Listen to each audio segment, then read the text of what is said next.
Hello everyone and welcome back to another video from Crazy Gamer. In this video, I'm going to show you how to send lives on the Gardenscapes game. So let's get started right away.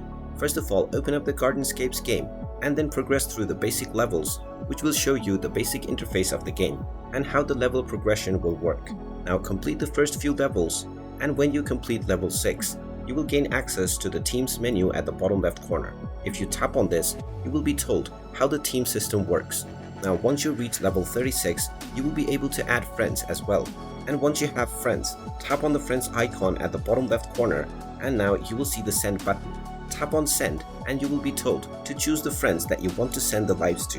You can simply choose the friends that you want to send the lives to, or tap on select all and then tap on the send button, and the friends that you selected will receive lives that they can use in-game, in real time. And there you have it. That is how easy it is to send lives within a Gardenscapes game. If you find this video helpful, make sure you hit that like button and subscribe to our channel if you haven't done so already. Also ring that notification bell to never miss another update from us. Thank you for watching, and I will see you again in the next video.